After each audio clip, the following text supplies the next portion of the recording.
What's going on, guys? Welcome back to the You Know Ball podcast. I am your host, Trill Bro Dude, and before we get into the Sixers and Daryl Morey, and oh boy, is there a lot to unpack over the last 24 hours or so, I want to talk to you about our sponsors from Underdog Fantasy. And Pick'em for NBA games is back. It's under the basketball section on Underdog Fantasy for NBA Summer League, which, you know, I'll be streaming for Summer League. The sickos are hyped up for Summer League because we get to see NBA prospects that we loved in the draft for the first time. You got Grady Dick on here. You got Scoot Henderson. You can go through on your favorite rookie stats and go higher or lower on them for this first game. As you can see here, they also have Amen Thompson, Cam Whitmore, a YKB favorite from last draft, Tari Eason. And you can go on here and you can pick your higher or lower, depending on how you think that player is going to play. So as you know, we were on YKB, we were a little bit skeptical about Brandon Miller coming into the draft as this future superstar prospect. As we talked about a lot on our streams, I had him 5th on my board. I believe Sam had him 7th on his board. So I'm going to go lower on his points. He's really struggled throughout the first few games in Summer League that was outside of Vegas. And I feel like this team, the Charlotte Hornets Summer League team, is dog shit. It's horrible to watch. I don't even blame Brandon Miller necessarily for playing as poorly as he has, because this is just complete Hooper anarchy. There's really no structure. It's really been a struggle to watch, to be completely honest. So I think that they're going to really struggle at Summer League. And then YKB favorite, Brandon Podjimski, is on here, a.k.a. Brandon Podcast, as we call him. He played really well. He wasn't really scoring that much in the California Summer League, but I have a feeling that he's going to come around tonight against the Lakers for Summer League, and I'm going to go higher on his points. So if you put $20 on Brandon Miller lower and Brandon Podjimski higher, you can get $60 on Underdog. So use the promo code SLOP, that's SLOP, to get a $100 deposit match today. Supports the program. If you have not done it already, I would really appreciate could sign up for Underdog today. Now, let's talk a little bit about Daryl Morey, because, oh man, the last 2 days, really last week of free agency has been kind of driving me insane. And we talked about it a little bit on this episode that we're going to get to in a second. But the reason why I feel like I'm really pulling my hair out here is because I almost think that everything that the Sixers have been putting out to the media about preserving cap space for next summer, flexibility, it just has to be bullshit, because I don't believe Daryl Morey could be this incompetent. I'm at a loss for words at how bad this offseason has been for the Sixers. Now, keep in mind, Joel Embiid is 29. He turns 30 next season. He just came off an MVP year. Obviously, he's had a ton of injury issues, and it feels like his prime years aren't going to be quite as long as some other guys. So you would think that the Sixers front office and management would have a sense of urgency heading into this offseason. Instead, it started with a contract negotiation with James Harden, who was Daryl Morey's guy, going south, leading to James Harden asking for a trade. He still has not been traded. It's been over a week now since we got that notification from Woj and Shams. And Daryl Morey is continuing to sit on his hands, basically doing nothing, only signing veteran minimum contracts. Now, I was fine with the Patrick Beverley signing. I think he's a good veteran guy to have in the locker room. I think that he's still got a little bit of juice left, and he'll be a fine backup point guard and honestly bring some passing to this team. We're a really bad passing team. He's at least a competent passer, and we know that he's still a pretty good defender and a capable shooter. I was totally fine with that. I was a little bit more skeptical when we started losing guys. You know, as people know that watch the show, I'm not the biggest George Niang fan, but at the very least, he was playing 20 minutes for the team last year. He was a high-volume three-point shooter, something that we always need around James Harden and Joel Embiid if James Harden does come back.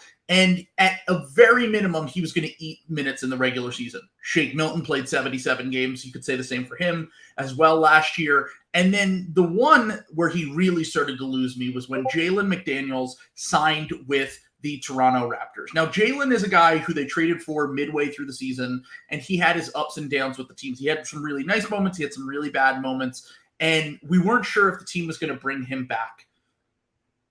They basically let him walk for nothing Toronto signed him to this 2-year, $9 million deal, which was incredibly easy to match. We could have easily brought him back to the team, and we chose to let him walk for nothing. Okay. So this is a guy that you traded, Matisse Thybulle, who, if you had listened to anyone who is a fan of this podcast or me, you would have traded a year and a half ago, 2 years ago, when he still had some value. You could have gotten value back in a trade. Instead, you dumped him to the Portland Trail Blazers for essentially nothing. And you got back McDaniels, and then you let him walk. So it was a tax dodging move, to be completely honest. All it was it helped the Sixers get out of the tax, helped ownership save money, and Daryl Morey basically fed us a bunch of bullshit when he saw him as a future starter in the NBA, is what he said. You're not going to pay a future starter in the NBA at least $4 or $5 million. Get the fuck out of here. That doesn't make any goddamn sense. So, okay. All right. So they've lost 3 rotation players. They've replaced one with Patrick Beverley. Okay, one guy back. All right. So that's a struggle to start. And then we get the Mo Bamba signing. And as anyone knows that listens to the podcast, I don't like Mo Bamba. I don't think he's good. I think he has horrible defensive awareness.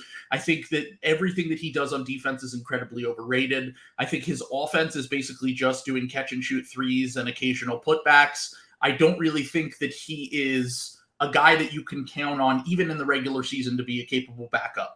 But it was spun to us as they're going to bring back Paul Reed. Don't worry about it. And I'm starting to worry now. They signed Montrezl Harrell today back to the team, which anyone who watched the team last year knew Montrezl Harrell was completely cooked. And yes, maybe this was some move to save the team money and get Montrezl more money because of some weird CBA shit where he could opt out and then come back to the team later. Okay, fine, whatever. But now you're putting a lot of pressure on the rest of the guys on this team, because Montrezl Harrell is essentially an empty roster spot. He is not an NBA player anymore. I honestly expected when he opted out of his contract to end up over in Europe or in the G League. That's at the point of his career where he's at right now. A lot of this now strategy where you're putting next summer, the emphasis on the cap space for next summer, is really starting to drive me insane. Because if a team out there right now, whether it's one of the few teams left that has a little bit of cap space, or it's a team like the Dallas Mavericks that could just throw a bag at the Philadelphia 76ers restricted free agent, Paul Reed, and hope that the Sixers don't match, which, by the way, they've telegraphed their plan to make cap space a huge priority next summer, you could easily do that. At least call their bluff. If you throw a bag similar to what Matisse Thybulle got in restricted free agency, and you give Paul Reed a 3-year, $33 million deal, will the Sixers match that?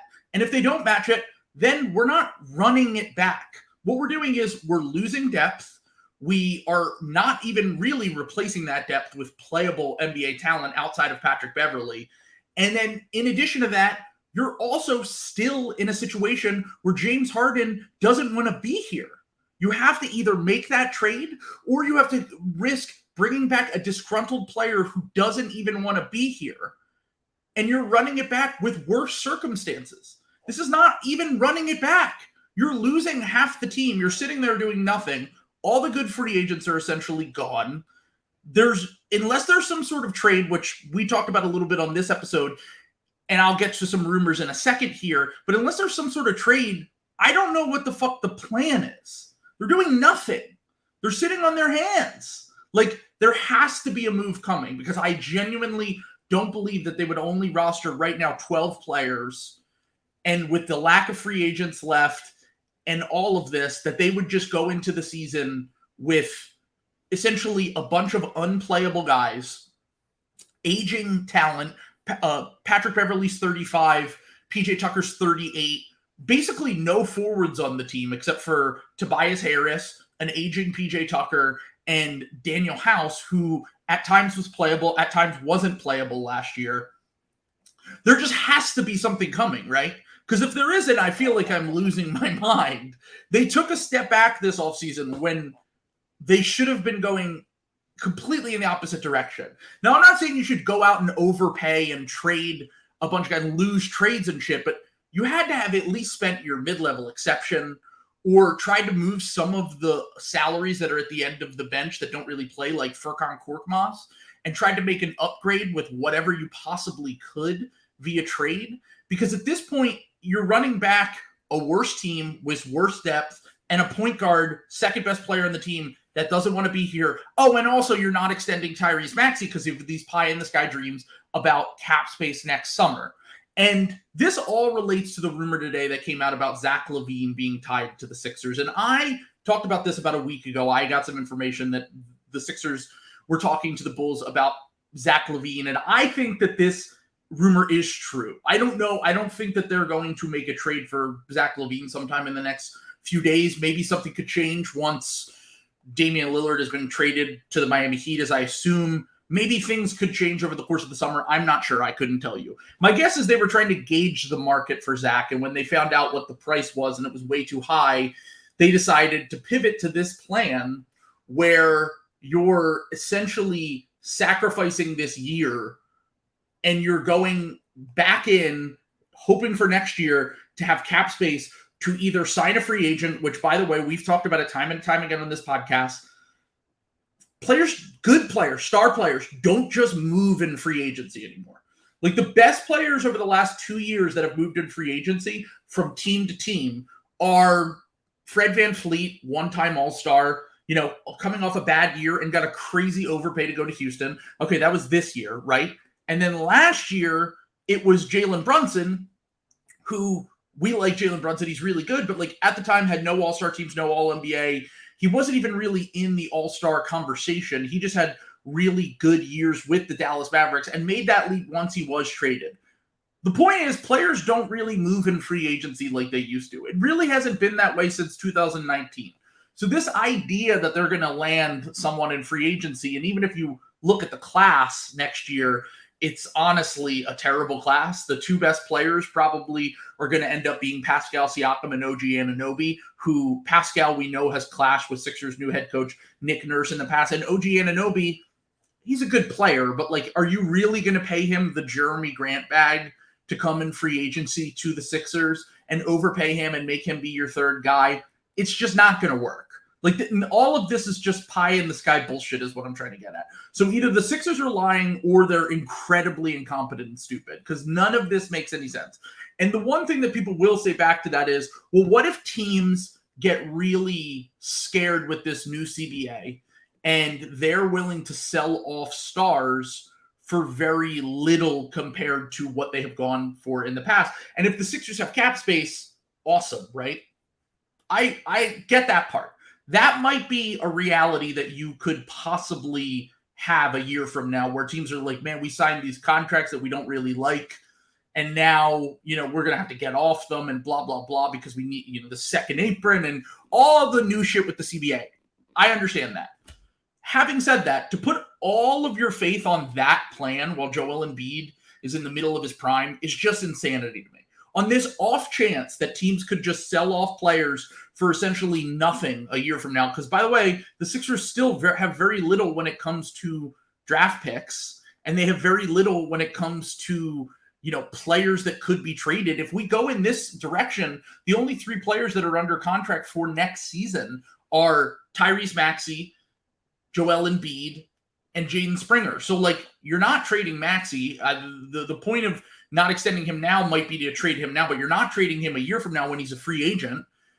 And I just don't get that plan, because even when you looked at this offseason, when teams were getting out ahead of that and dumping guys to other teams, a lot of the times when they were making those trades, it was like a John Collins situation in Atlanta. And John Collins is a nice player, good starting power forward. He's not going to change your team. You don't do a plan like this for a guy like John Collins. Last year, it was Jeremy Grant, who got dumped to the Portland Trailblazers for a first-round pick, and that was a really good deal at the time. They just traded the Milwaukee Bucks. The Blazers traded the Milwaukee Bucks first-round pick to Detroit, and they got back Jeremy Grant. Awesome, awesome deal for them. They still had to pay Jeremy Grant this summer, though. The Pistons weren't getting off his contract. They were just going in a different direction. So, unless we think a year from now, teams are going to be so desperate that they're just going to give us an all-star for free, like Zach LaVine, or, I don't know, Karl Anthony Towns, who doesn't even fit with Joel Embiid. I just don't understand this plan at all. I think it's insane to basically punt on a year. So I'm hoping that all of this stuff they've been putting out to the public is fake. It's not real. It's bullshit. And that something is coming. I've theorized a lot of the times on here. I think that if they were realistically in the Damian Lillard conversation, we would be hearing different things. I think that once Damian Lillard is traded, that there could be a different, message coming from the front office. But all of this to say is this is just a terrible, terrible plan. And I felt like I was being reactionary at first, but the more I think about it, the less that any of this makes any sense. You're actively taking a step back while your star's in the middle of his prime, and you're banking on having all of this flexibility and cap space a year from now when we don't even know what the team's going to look like. What if this all goes to shit this year and Joel Embiid asks for a trade next summer? Then your plan was all for nothing. So I don't buy this stuff. I don't buy any of this. I think there is something coming. And Wendy has floated out there, there's things going on behind the scenes with Daryl Morey. I hope he's right, because this is just this. I feel like I'm starting to lose my mind with all of this. I needed to rant. I needed to get that off my chest. Enjoy the rest of this episode. I will be back next week. I'll also be streaming during Summer League on Playback. So check out the link in the description for that. I would love if you could join for that. So what a great week being a Sixers fan. Enjoy. Let's get into what we do best here, which is the slop, folks. Our favorite teams, the Sixers and the Celtics, have made some moves in the past few days, and I want to talk about that up top. This is the Patreon episode, so if you want to hear this whole episode, subscribe to the Uniball Patreon. The link is in the description. We will be talking more about Damian Lillard and the media gaslighting us later in this episode. But for now, I want to talk about the moves that were actually made because, slop season, we have a little bit of a slop stoppage right now. The James Harden trade that could potentially not happen, I'm not sure. And the Damian Lillard potential trade to, as I said, Miami, I think is going to happen. But until those basically are fleshed out and happen, I think that we're not really going to get any moves, even ancillary moves. I would be surprised, except for these smaller ones, like the Sixers signing Mo Bamba, which I can't sit here and act like I'm the biggest Mo Bamba fan. All I've been told for years is how bad Mo Bamba is by Vagberg. And then he gets traded to the Lakers midway through the season. Everyone's like, oh, the Lakers got Mo Bamba. And then he barely played for them. And they ended up basically just letting him walk this offseason and replacing him with Jackson Hayes. So that's how highly they thought of Mo Bamba, who they could have easily had back on a minimum contract. He goes to the Sixers. And honestly, I after kind of sitting with this move for a little bit, it's a minor enough move, and I'm fine with it because they just gave him the veterans minimum. I'm fine with it as long as they don't lose Paul Reed, because the one thing that scared the shit out of me was in the Woj tweet, he said the Sixers want to keep Paul Reed. They still are making that a priority. But if they lose him, then Mo Bamba is kind of the stopgap. And I'm like, you can't lose B-Ball Paul because you've already, right now, I think they have 11 players on the roster. There are 4 open roster spots still. They can't lose just another rotation player and just completely rebuild the team on the fly. So on the whole, I'm fine with the Mo Bamba signing as a veterans minimum, as a third center, as a flyer on a guy who's still relatively young enough that's going to be able to shoot threes and block shots and, be better than the corpse of Dwayne Dedman. There's only 4 of those guys in the league who can protect the rim and shoot threes. So. Well, we each have one now. So yeah, exactly. Yeah, perfect. And they're equally good players, Kristaps Porzingis and Mo Bamba. So, well, you say that as a joke, but we will see. All right, you're going overboard now. But the thing about this move is I'm fine with this move. I have kind of sat on it for a day, and I'm like, it's a low risk move unless they lose Reed. The thing that I'm really interested in is, I pointed this out earlier today. I know they keep saying they're like, we might want to try to make it work with James Harden. We might want to, you never know. Right. But the thing that I've noticed, and I pointed this out on the last episode, is that the Sixers currently have a bunch of open roster spots, even after signing Patrick Beverley and Mo Bamba. that they still have a ton of open roster spots. And then on top of that, they also have not really a single lob threat center on the team. Like when they got James Harden, they got washed DeAndre Jordan. But like in theory, he was supposed to be the lob threat guy. Then last year, they signed Montrezl Harrell with the same idea. Okay, well, we'll get James a lob threat. We'll get someone who can play with him. And this time around, it's like Joel Embiid is not a lob threat. Mo Bamba, even though he has a 7'5" wingspan, is like Bagburn pointed out to me, he's like, he can't set a screen to save his life. So in order to be an effective pick and roll big, you have to be able to set screens and roll to the basket, and he can't set a screen to save his life. So if that's the case and guys can just fight through it, it kind of makes that whole thing redundant. So the reason I bring this up is Paul Reed's the closest thing they have to a lob threat. He's still not under contract. All of these moves point to at least the team considering moving on from him, I think. Between keeping the roster spots open and also the fact that they just don't even have someone that you could even squint and say, oh, that guy's a lob threat. That's a pick and roll big. You can play with James. That's a big indicator to me. They can keep going to Woj. They can keep going to Windy and say, oh, no, we're not moving him. But like all of the signs indicate, I don't care what the Hamptons party pictures were. I don't care about that. Like, I still think the Harden trade almost has to happen. I just think that the Damian Lillard thing is going to be what holds up every other move until that happens. I mean, I don't know. Like, do you really think just talking about like Joel in terms of like, because there's been a lot of talk of like Joel as like a flight risk, right? If you're at that party, you've partaken in the Moloch worshiping ritual. You've eaten some children's flesh. You've done all of the things the elite do. That's a bonding experience, and I wonder if maybe that kind of reminds Embiid, like, man, it really is just me. If getting rid of like Harden, like you're really banking on Max. Did you see? This is going to go away for a little bit, but it's going to come back here. There was a part of the Heat cope is like doing the harassment Tyler Hero versus meme. Sure. Yeah, Tyler Hero and Maxey. One of the memes called him Cracker. I thought that was funny. That was funny. Yeah. All the brutal racial slurs that Tyler Hero has to endure.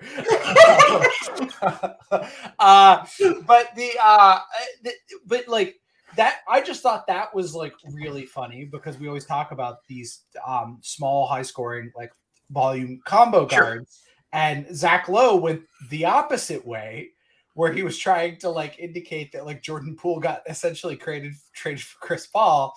And he was trying to say that Tyler Hero was like a much better player than Jordan Poole, which I'm sorry is just not true. That's like just not true.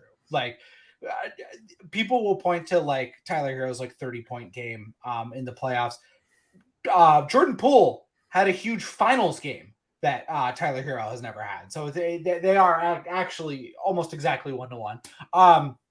But the point of this is like with the Maxey thing, once Maxey is paid, you know, it's not a sure thing because I think Maxey has more upside than either of those guys. For one, he's a better shooter, much better shooter than either of those guys. And he's more athletic than either of those guys. But you do sort of run that risk of being suddenly, Maxey is suddenly not like the trade asset that he like once was. Because he might be, you said this all the time, but like, he's going to be in that zone where like, you might have to max him and give him that money, but he's like maybe not quite worth it. So you like end up with this contract where it's huge and you can't get any value for it. It doesn't cost you anything to move it. Sure. You might as well just like keep the player at that point. So that is sort of and that's the problem with this Harden thing right now is it is kind of a delicate balancing act where it's like, you want to be good enough that like Joel's like, man, what the fuck? But you also, he's not asking out but you also need to like retool in a meaningful way if you're trading James Harden, and it doesn't seem like that trade's out there. I did have a thought. I was just gonna say I did have a thought today that I actually might want the Heat to trade for Dame so that they don't trade for Embiid.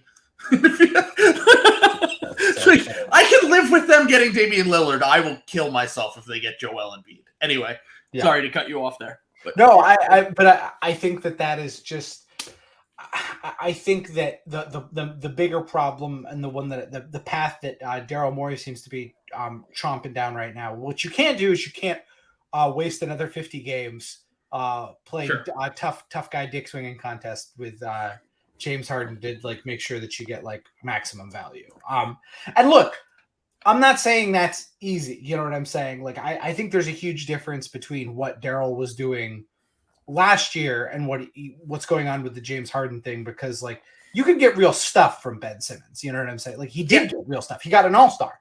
He got a former MVP for Ben Simmons. You know, and he also turned down multiple offers for good players. Like and that's why it dragged out so long, because he knew he could get more. Yeah. I think like there might come a time where it's like blood from a stone with this Harden thing, because it just the value is the value with him. You know? And as Zach pointed out on the thing, once again, the reason why I say this slop stoppage, why Damian Lillard is holding everything up, is because I think there are teams around the league that think they can put together a decent package for Damian Lillard. And I think that something that we talked about in the last episode, which was like Morey holding on to Harden because he knows the second that Damian Lillard goes, Harden's automatically the best player that could get traded unless you think the Pascal Siakam is going to get traded from the Raptors. So like it was actually Rob Flom talked about this, and he talked about how the idea behind it was the the Clippers might be holding out on offering anything real for James Harden until they know they have zero shot at Damian Lillard, which if the Clippers were to trade for Damian Lillard, right, they'd have to move Paul George, which honestly I think they should consider. Like, I mean, as much I love Paul George, but like he gets injured way more often than Damian Lillard. I think he's a little bit older than Dame. He's like maybe a year older than Dame. And you also have shown you don't really want to extend him. So like Dame's under contract. Like you at least know that you'll have Dame under contract. The problem with this idea is that it would have to involve a third team that would send back real assets. For example, did you hear the Paul George trade that the Knicks turned down? No. Okay, so the Knicks, we heard like the week of the draft that the Knicks were interested in trading for Paul George. And what the Clippers wanted was Obi Toppin, Quentin Grimes, Evan Fournier's expiring contract, filler. What's that? Quickly or? I don't know if Quickly was in there, but it was 3 firsts, and they were thinking about doing it apparently, but then Paul George also wanted an extension on top of that for 3 years, so he would have to lock it in for 5 years basically.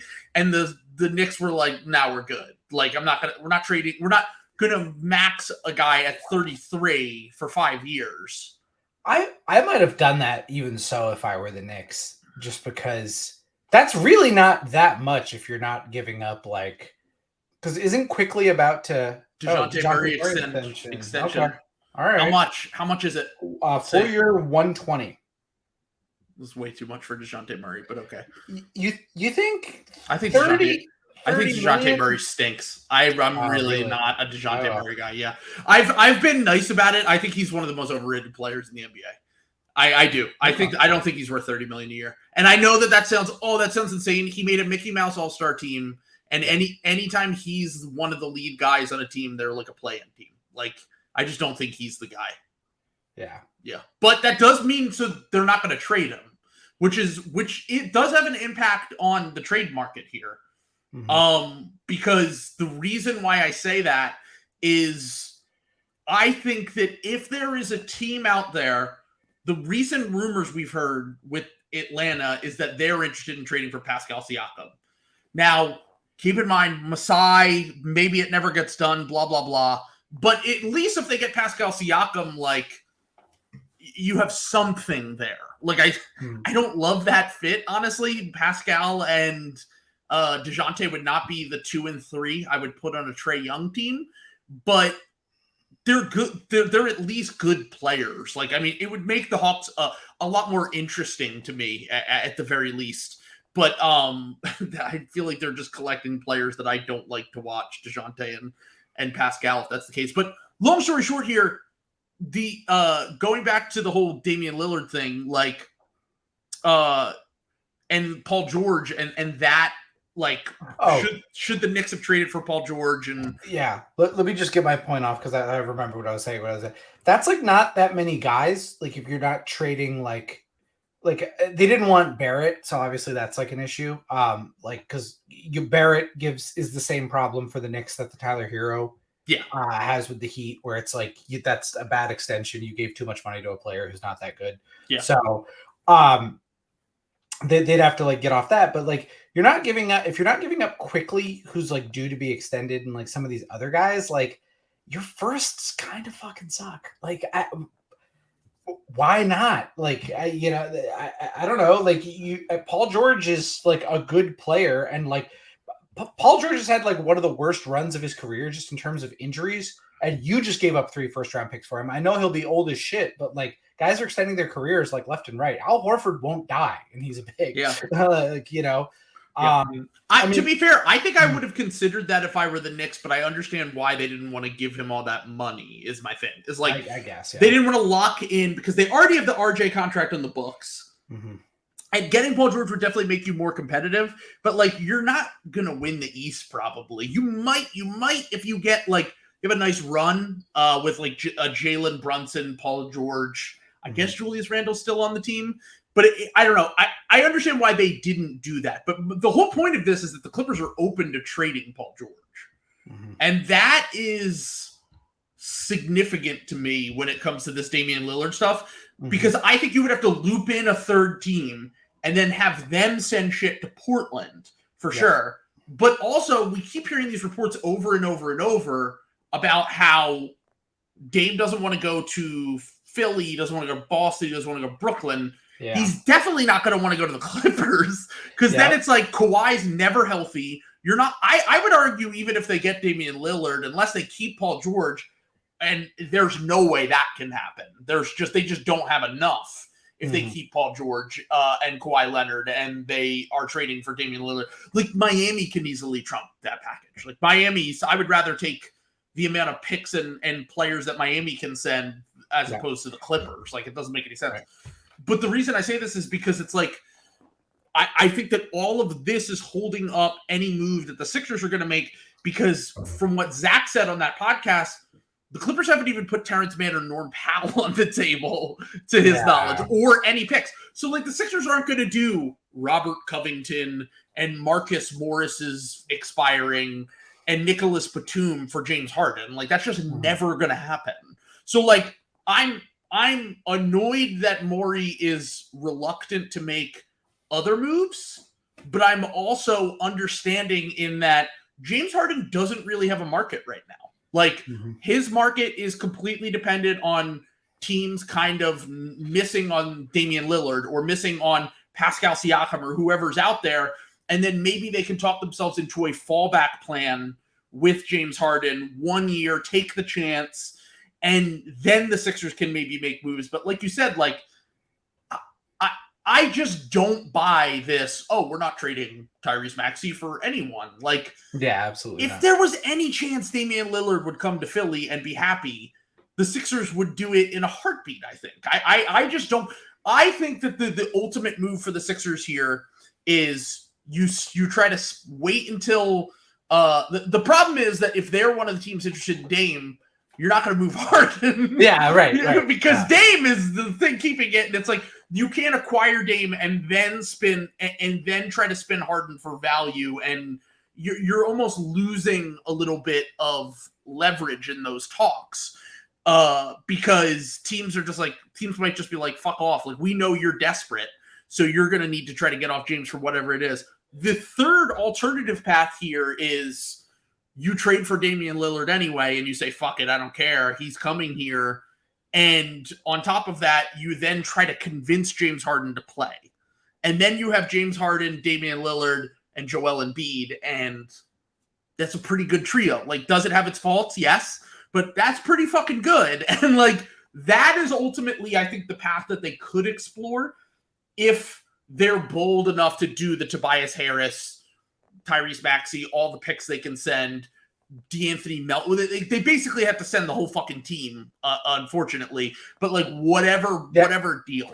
Yeah, I think if you gave Daryl truth serum, that's what he wants to do. Yeah, like I think that's his plan, because that's what Daryl Morey is a way back Danny Ainge school of thought guy, and he's margins guy. He's way better at margin stuff than Danny ever was. Like so that's like perfect for him, getting a chance to like go get like this year's Jalen McDaniels or like whatever like stopgap guys on the wing that can like maybe help you out a little bit. So yeah, I think that's the plan. I mean, I do think if they do end up having to send Harden to the Clippers, I think that's something that's actually underratedly nice for the Clippers, is having a superstar ball dominant guy who will like play.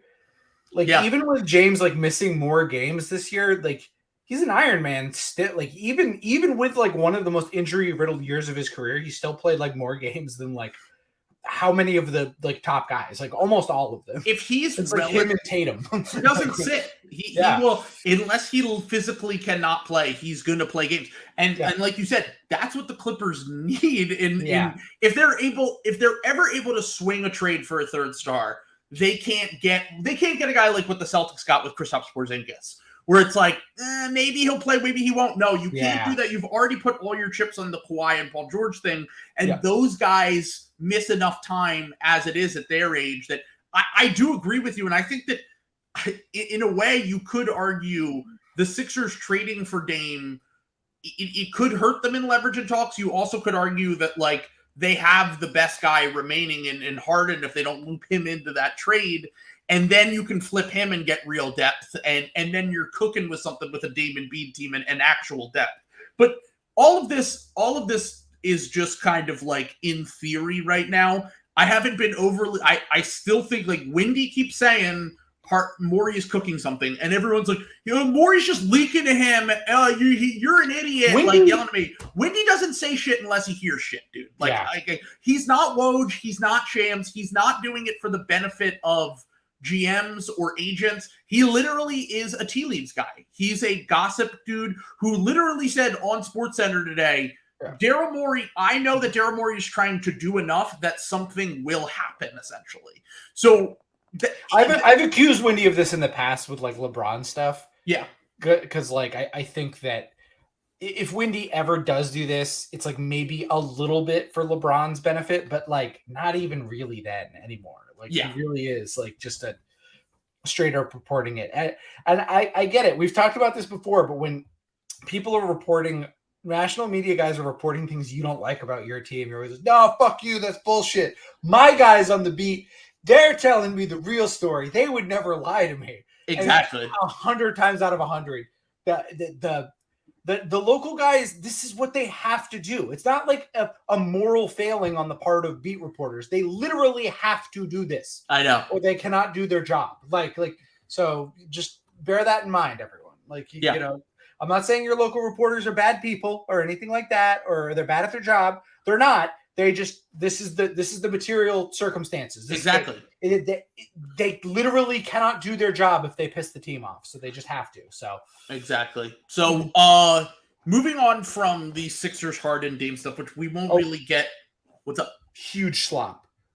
The Pelicans are signing forward EJ Liddell to a 3-year, $6 EJ Liddell, let's go! Yeah. EJ Liddell. A Trill guy from the 2022 NBA draft. Many will remember before he tore his ACL that I was a huge EJ Liddell guy in that draft. So good for him. I'm excited for him. He tore his ACL in Summer League last year. It was really unfortunate.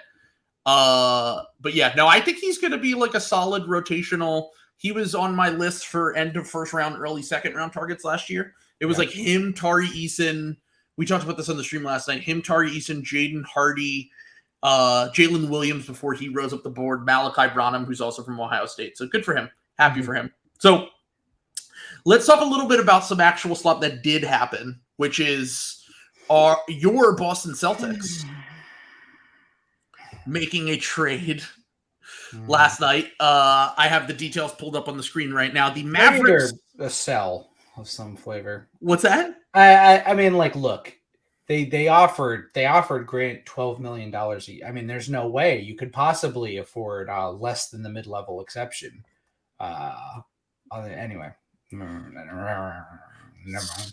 So I'm assuming you're not excited about this, but I do want to read off the details. Yeah, read the details. Yeah, sorry, go ahead. The Mavericks get Grant Williams and 2 second-round picks. The Spurs get Reggie Bullock and an unprotected 2030 pick swap from the Mavs, which we'll talk about that.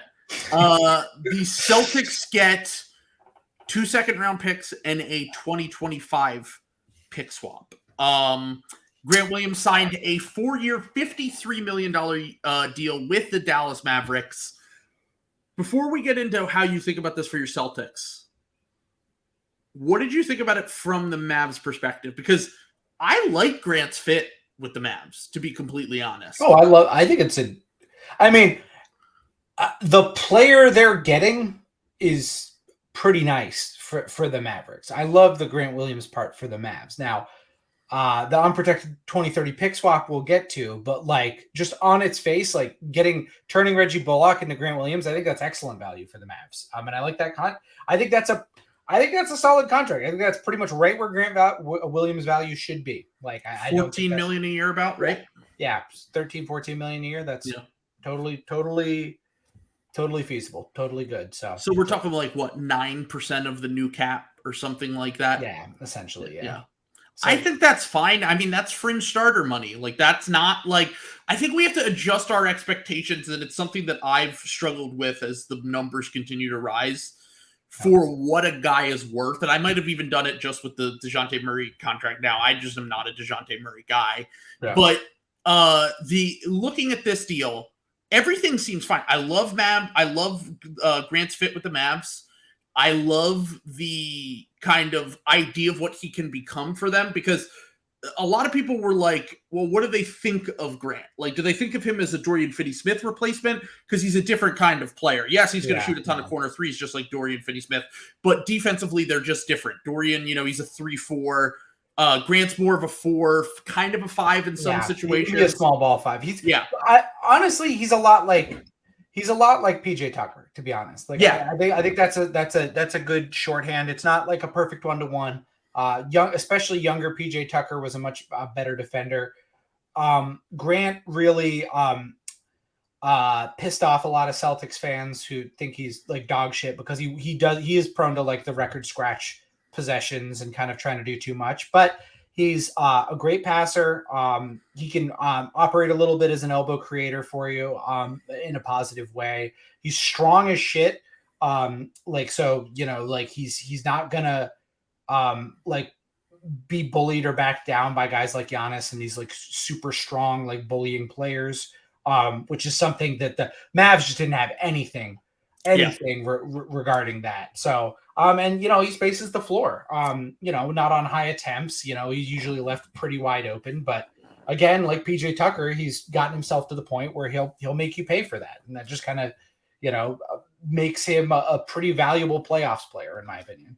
Yeah. And the thing about Grant is that I think that you talk about the record scratch thing, which maybe one of the reasons why, and Zach Lowe talked about this on his podcast, one of the reasons why I didn't love Matisse Thybulle's fit before the Blazers re-signed that with Matisse, everyone always talks about the shooting, and I thought Zach nailed it perfectly. Yeah. He's like, the problem with Matisse isn't that he can't shoot at all, although that is an issue. He's gotten better with it over the last year or two. The problem with Matisse is that when he plays off high-level creators, he can't extend the advantage they've created, because if someone does close out on him, he can't make them pay. So the hope is that, first off, Grant's a much better corner three-point shooter than Matisse. He shoots like high 40s from the corners. Like, he's a dead-eye corner three-point shooter. And we saw even he has a little bit more variety to his game too, in terms of just being like, he's not at this point, PJ is just mainly a corner guy. Yeah. Grant can shoot from above the break. We saw it in the Bucks game 7 last year, where he really made them pay when they left him wide open, and he's willing to take a lot of threes. And, the hope is that he can continue to extend the advantages that Luka's creating for him, that Kyrie's creating for him in Dallas. I don't hate this only because I think that the model that the Mavs should be going for in acquiring players is getting players who worked with James Harden in Houston. And because Luka is basically the closest thing that we have to prime James Harden. And this is going to be essentially their version of PJ Tucker. Now, PJ is a little bit better defensively, but I think Grant's a little bit better offensively. So, like, I think that this ultimately will end up being a good acquisition for what the Mavs had. They had very little to work with, and they had a pretty good offseason, all things considered, that they kind of, they were able to pull some rotation players out of their ass. The only part of this trade I don't like for them is that 2030 pick swap, which and like I'm generally like, who cares about a pick swap? Like if you have a star in his prime, it's the same reason why I didn't care about it in the Derek White trade that the Spurs made. Also, I just think Derek White is a much better player than Grant Williams. So I understood why the Celtics included that, and they like top one protected a pick all those years out. But more importantly, like what the Nuggets are doing with Jokic and kind of like maximizing this window, I understand that. That's a crazy thing to just kind of, I know it is the reason the Spurs took on Reggie Bullock, but like, and Reggie Bullock is looking a little bit cooked. Like he's not quite the same. I had a Mavs fan in the Discord tell me that his defense has just fallen off a cliff and he probably was going to really struggle to even stay in the Mavs rotation. But like, that part is tough for me to kind of wrap my brain around because he doesn't make a ton of money. Like he's like a medium-sized contract, and you had to include a pick swap that far out when Luka is almost definitely not going to be there. That's the tough part for me. Like everything else about the deal I love for the Mavs, but that is like, that's just like weird process to me, I guess I would say. Yeah. And I just I think somebody said this. I think it might have been Danger Card said like this is like a perfect Spurs. Like they got really fucking lucky. Well, A with Wemby, but then B like this CBA that like it's never been more profitable than it is to be like a cap space team. And they just get this pick swap that Mavs might be dog shit. I mean, they don't have any picks. Like they are looking at Nets territory if Luka walks, like they're going to need to really nail the Luka Doncic trade when this thing fucking falls apart. And in order to like salvage this, and the Spurs seem, unless Wemby is held to account for what he did to national superstar Britney Spears, Spurs security guy. I felt like that story was like someone just like did a Mad Lib and it just like filled it. Like Britney Spears in Las Vegas was assaulted by Victor Wembanyama's security guard. I was like, what the fuck is this story? How is this a real thing? I just like, that's like crazy to me because it's like, how are you like as a security guy? How is your first move? Like, I'm gonna open palm slap a woman. Yeah, and it's Britney Spears. Like, how do you not know who Britney Spears is? Like it had to be in a nightclub. Like, how do you not know who? I don't know. Insane. Like she's everywhere in Las Vegas. That's like her town. Like, I know she runs shit there, dude. She runs Vegas. Like she's the queen of Vegas. Horrific. Shame on the Spurs organization. Yeah. But anyway, this 2030 pick swap is just it's dog shit. Another tip in their cap because it's like, did you really like have to do? I mean, I guess maybe they don't have. Are we sending like Bill? Like I don't know. Like there was nothing else you could have done. I guess the thing is that if you weigh, because what they really could have done was instead of taking who. Keep in mind, I'm not high on OMP, Omax, the guy that they got in the draft. Yeah. But a lot of people like him. And if you felt like you needed to get younger and getting Grant and getting Omax was worth it, then sure. But like what I'm trying to get at here is like there is a world where you could take on the Richaun Holmes contract and probably flip it. And I guess you would still have the same issue here.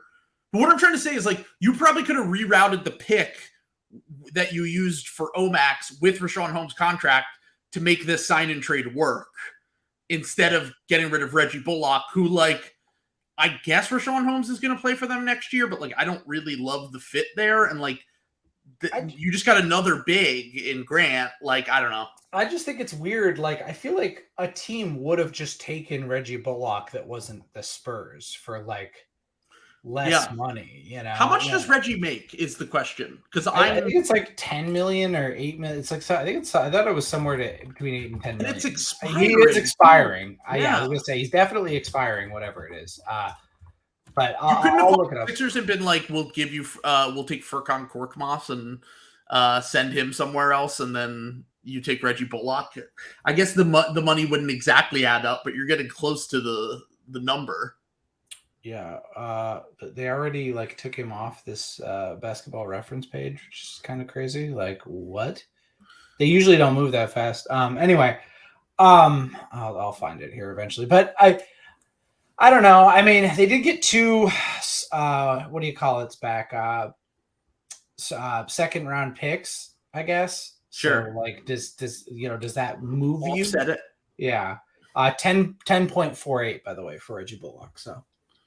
Yeah, I don't know. I mean, I feel like that's small enough, and Reggie Bullock is enough of a shooter. Like, he's not great, but like somebody would have, like, your Sixers wouldn't have figured out a way to like take like Reggie Bullock for like. I'm surprised. I'm honestly surprised we weren't involved. Like, I guess there isn't really much of a difference if Reggie is truly washed on defense. There probably isn't much of a difference between Daniel House and Reggie Bullock, and we pay Daniel House $4 million a year, but.